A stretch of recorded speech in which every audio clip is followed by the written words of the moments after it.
Wall Street Memes Casino, I'm fine. and Sportsbook. This is Colin McGuigan for IFLTV. It's been a long time, Frank Smith. It's actually probably been the longest I've went without ever interviewing you. How have you been, my friend? Did you just say Colin McGuigan? I did not. And I actually sent you something about that the other week of someone texting me. I'm not going to say any name, but some random guy messaged me saying, "Hi, Colin." And he also sent me the same message on Instagram where it's clearly Colin. This is all you're doing, Frank. I like it. I think it suits you. I think Colin works. I think we should stick with Colin. I like it. Disrespectful to my Irish heritage, Frank. Here in Phoenix. What, you're saying there's no Irish people called Colin? Very few. Really? Well, maybe Actually. I'd say it's down the list of names in Ireland. Okay. Well, I'm glad we got to the bottom of it. Here in a very warm Phoenix, Arizona. Not your first time here. Been here plenty of times. Happy to be back. Yeah, it's very, very warm, isn't it?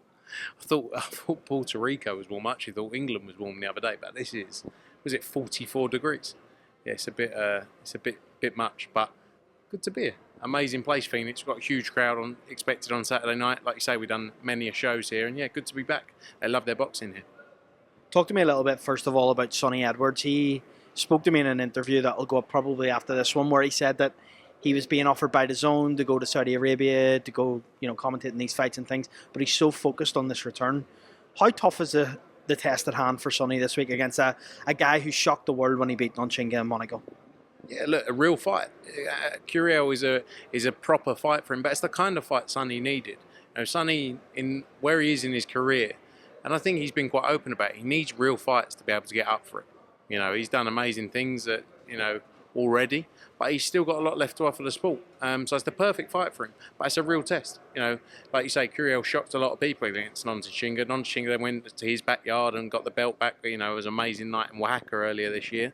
But yeah, Curiel's gonna bring it. But again, it's what Sonny needs. He doesn't want to get back in there in a 10-round comeback fight that has no relevance and no meaning. And in that weight division as well, you need to be fighting these kind of names because there's not a whole host of names there that people want to see fights with. But that's a great fight for him, and it sets up some big fights down the road as well. Bam Rodriguez headlining against Estrada, a veteran. Is this Bam's real coming out party now after that win against Sonny Edwards and really putting his mark on the world stage again? Yeah, well, look, I think he's already done amazing things. You say, like the Sonny Edwards fight, great fight, the two best coming together. Before that, you had the Rungvisai fight, I think was really his early coming out fight where he really sort of got people's attention. But yeah, this is a big moment for him, and I think if he does this, he's up there in the top pound for pound rankings for sure at such a young age. He's a brilliant fighter, but Estrada knows what he needs to do as well. Estrada's a brilliant fighter. We've had him on many of our shows, and I think this is going to be a 12-round brawl. I can't wait for it. Let's talk a little bit about yesterday, the announcement, Riyad Season in London, the massive press conference, the event that came together. I just want to get your thoughts on that event, first of all, because you're someone that you've said from the beginning of I Met You that you like the boxing, but the event and the magnitude of these events is what you're really interested in. Just talk to me a little bit about this one, Frank. Yeah, look, tremendous event. We've done many great nights at Wembley Stadium. It's a special venue, and when it's packed out in there, there's nothing quite like it. As Carl Froch reminded people a lot of the time, he sold 80,000 tickets himself for the George Groves fight there. Amazing night that night. AJ when he fought Klitschko, that was really his coming out party that night, and what an atmosphere it was. Back then for that, we did Povetkin there as well. It's a tremendous venue, and I think it's going to be a special night, especially with the Riyad Season element added to it. What they bring in terms of production as well, it's going to be like nothing we've ever seen. So I can't wait for September 21st, and it's great because we haven't had a big night in British boxing, big stadium show like that in a while. What is the expected capacity at that show, and do you believe that it will sell out? Yeah, I believe it will sell out. I believe it's a huge, huge fight. Great undercard as well, special undercard. And the expected capacity is to break the records, I believe. So what kind of number are we looking at? Do you think that we can get the numbers that we have not seen before, obviously? Yeah, more than we've seen before. I think the record just over 90,000. I think above that, there's talk about getting it to 100,000. But yeah, it's going to be a special night in there, and I definitely believe it sells out. We've seen AJ and Dubois at the face-off come together. What did you make of that? Yeah, look, AJ, I think, is quite a respectful person in terms of he's not going to talk shit in front of you unless you say something. And Dubois was like, "Let's go now," and I think it's different levels when they come in there on September 21st. But it's going to be an interesting, spicy build-up. You know, they've shown it there. AJ's so focused right now on what he needs to do. But yeah, it was, I mean, Ade looked like he was enjoying himself in the middle of those two. Do you believe that Anthony Joshua knocks Daniel Dubois out? And we've seen, you know, that FaceTime call between him and Tyson Fury. What did you make of that as well? I think he knocks him out cold. I think it's going to be a spectacular KO performance from Anthony Joshua. Yeah, that's what I can't wait to see, and early in the fight as well. And yeah, Tyson Fury, I saw that yesterday. He said he looked like a tomato, didn't he? Said he. That's what we've been speaking about for years and years and years. It's been the fight everyone's wanted to see. You know, Tyson Fury's got his own job to do against Alexander Usyk on December 21st. But regardless of results, you know, I've always said that's the biggest fight out there. It's a fight people want to see. Those two, it's been spoken about for far too long. And I believe it will happen. I believe we'll see it, regardless of results. They've both got to focus on big nights. They've got real fights ahead of them. But I definitely think we see that fight in the future, and just showed the a bit back and forth between them, and it's gonna continue, I'm sure. We seen on Ben Shalom for the first time involved in a Riyad Season event alongside yourselves, Queensbury and Riyad Season. Just first of all, your thoughts on that, and have you spoke to Ben since? I know you two have a bit of a frosty relationship. I saw Ben at the weekend at the show. I'm not going to sit here again. I'm not a fake person. My opinion hasn't changed, but I've always said I do. But there's lots of people, like I say, there's lots of people I don't see eye to eye with and don't really agree with in this sport. But you have to work with them, and it doesn't matter who it is. I might not like this person, but I'll go and do a deal with him if it makes sense. That's business. You know, take away the emotion from it. And look, it's about real fights being made. You know, that's what it's about. It's not about individuals. It's about making fights that people want to see. You know, and that's what's happened here. People want to see fights, and take out the promoter. It doesn't matter what promoter it is. If it's fights people want to watch, great, happy days. You know, one day it might, it's not always our fighters, and not always Frank Warren fighters. It might be Ben Shalom's fighters. So if it's growing the sport and it's good for the sport of boxing, then happy days. Yeah.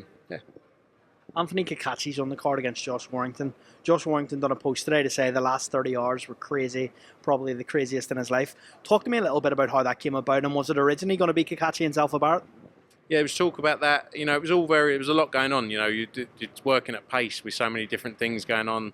The AJ Dubois fight, lots of things happening. And when, we were talking about it and people saying, what's going on Wednesday? It was still work going on. You know, a lot of the time things are done and delivered, and you have to hold them out and wait and wait and wait. But there was a lot of work going on across the board.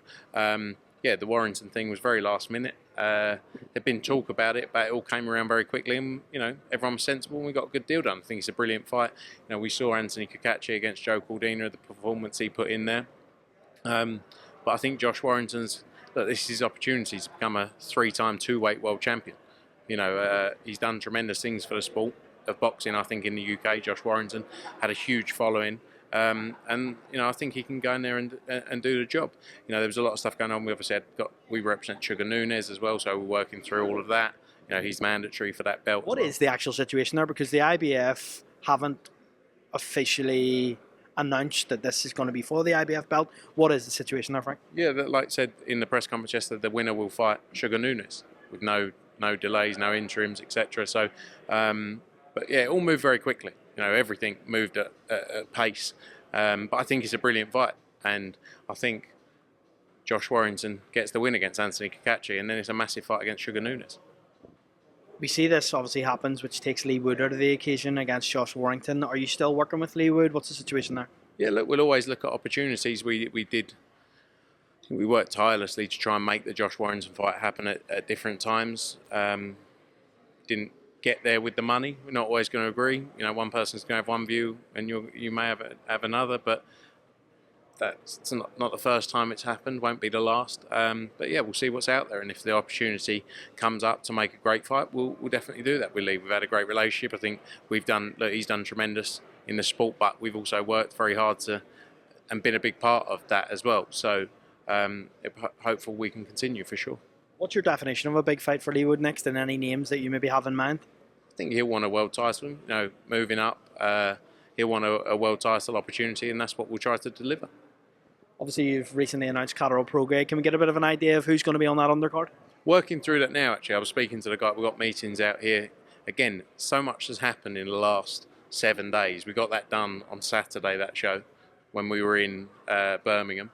So now we're working through the card of that. We've had all this stuff going on. So just finalising a few bits there, but hope to have some news soon on that undercard ahead of on sale next week with the tickets and a press conference in the UK next week for those 2 main event fighters as well. I want to ask you a question about Matchroom's policy on signing fighters, because sometimes we see fighters that maybe you don't sign and the loyalty that you maybe show them isn't reciprocated and vice versa. Lewis Crocker's one that isn't signed with you guys but continuing to fight. What is your policy on that? Because maybe it comes to a point where Lewis Crocker gets a win, say against a Paddy Donovan or a big name next, and Sky or Ben Shalom come along, or maybe Frank Ward in Queensbury, and they sign there. What is the policy, and why maybe is Lewis not signed with Matchroom? Now, Lewis has got to deal with us for more fights as well. I think sometimes the approach of it is we want to make great fights. And sometimes when you have a lot of people signed on long-term obligations, long-term contracts, it doesn't always tie up to making great fights. Maybe I want to warm up, I want this fight, I've got this in the pipeline. We're under a lot of pressure to deliver brilliant fights. And, it's changing that dynamic of sometimes long-term obligations for both sides don't always work or don't always make sense. So it's not like a set process, it's different individuals. We invest, we sign fighters for 3 fights, we sign fighters for 3 years, we sign fighters for 1 fight. It all depends on where they are in their career, what's around, what's going on, what they want to do, because sometimes what we need to deliver doesn't always align with what a fighter wants to do. And like I say, we want to make great fights. At the end of the day, we've got to grow the sport of boxing. And to do that, we need to make great fights that people are engaged in and into.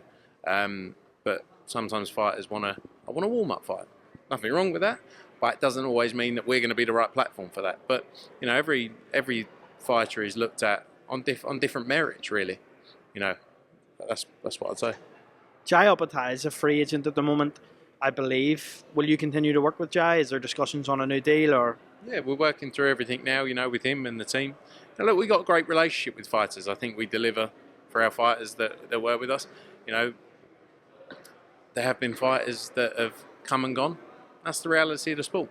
It's not the first time, it won't be the last. It's the same with every promoter as well. I think we're in a good place with where we are, and boxing's in a great place. Devon Haney seemed a little bit disgruntled at the fact that you guys didn't bid. What did you make of that whole scenario, Frank? And is that something that maybe, in hindsight, you would do differently? Or? Yeah, but there's a perfect example of Devon Haney has utilised the position of being a free agent to his benefit on many occasions. But at the same time, if you're a free agent, you haven't necessarily got someone backing you day in, day out, representing you and being there. And like Eddie said it, if we're not necessarily going to be in for every fight, it doesn't make sense for us. We're a business at the end of the day. So the Devon Haney Sandor Martin fight is not the commercially biggest, the biggest fight out there commercially. It's the reality of it. And that's the same for 99% of boxers. Not many boxers on their own can deliver without the right opponent. So it's not just Devon Haney. Outside of your AJs, your Canelos and your Floyd Mayweathers, there's not many names who can just go in there in a fight with a lesser named opponent and sell huge tickets, pay-per-views, etc. It's the reality of the sport. But I think that's a perfect example of where being a free agent doesn't necessarily always suit you. If you've got someone behind you who's got a contract with you, who goes, right, there's this fight coming up, we've got to bid for this. But at the same time, we've got 100 fighters signed to us, or 90 fighters. You're talking about a $3 million investment, right? It's not just like, to go and pop another $3 million out. We're working over a year, and we're looking at obligations of fighters saying, right, they're going there, they're fighting there, and you work within a budget, just like any business does. And we'll always look at if an opportunity arises, for sure, if it makes sense. But it's not just a case of going, there's that purse bid, we got that show in September, let's just chuck Devon Haney against Sandor Martin on that undercard. That's $3 million or whatever it is. Sweet, great. Like, that's not the way it works. So it's the benefits and the negatives of being a free agent, I'd say. Last one from me. Canelo Berlanga, is that next, and is it going to be a Matchroom show, Frank? Look, I think it's a great fight. Edgar Berlanga's been on a great run of wins recently against your man. You know, the fight assigned to you. I think that fight makes a lot of sense. I hope that fight will be next. Have you had discussions with Canelo and Team Canelo on that? I think there's many discussions ongoing around opportunities for that fight. You know, Canelo's got a lot of options, I'm sure. But I think it's the fight that makes most sense. You know, he's obviously mandatory with the WBA following his win. I think it's a massive sell as well, Mexico against Puerto Rico. And, you know, I'm hopeful we'll see it. And I think I'll be delighted if we can deliver that for Edgar Berlanga. If you can deliver it, is that going to be September time? Could it land somewhere maybe like Yankee Stadium in New York with a Puerto Rican and Mexican thing going on? Anything's possible, I guess. But it's a great fight, and I'm hopeful we'll see it. Frank Smith, always a pleasure. Thanks, mate. Colin McGuigan, always a pleasure.